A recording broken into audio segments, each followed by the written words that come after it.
Ahead of Iran's opening match against England, Iranian footballer Ehsan Hajsafi has spoken out in apparent support of anti-government protests in his country.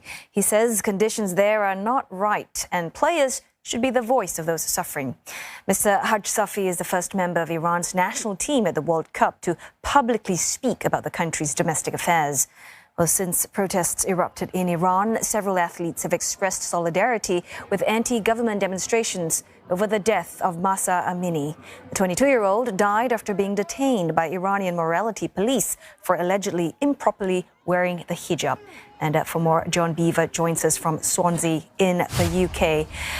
Now, since protests erupted in Iran, several of the country's athletes have expressed solidarity with anti-government demonstrations in different ways. And could we see that possibly happening today?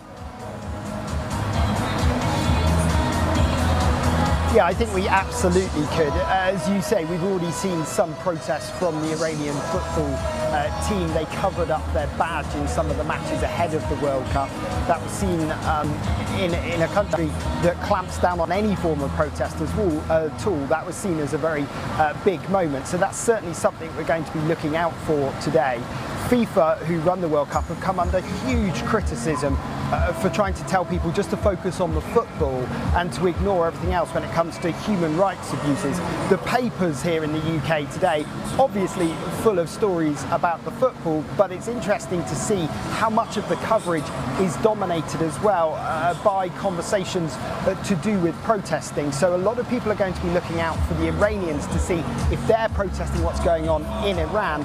But of course, what we're also seeing is footballers protesting against human rights abuses in Qatar as well. So there is a big argument going on this morning about whether footballers should be allowed to wear armbands expressing solidarity for LGBTQ movement, and they've been told they're not allowed to, that any footballers who wear armbands that have this rainbow armband, this so-called One Love armband, then they're going to get a yellow card. So the teams have had to decide not to do that. So it'll be interesting to see how far the Iranian players go as well, and certainly everyone will be keeping an eye on that. But John, some are saying that it's a lopsided match, but what's at stake for both teams in the upcoming England versus Iran match?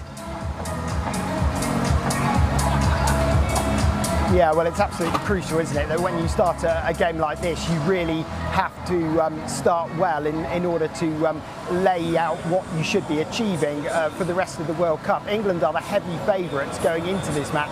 We've had so much conversation about the human rights and about whether the World Cup should be taking place in Qatar, and then these conversations as well about what the Iranians might do, that actually the football has been somewhat forgotten about. That, though, is starting to go the other way. You can see behind me people are starting to arrive at this fan park here.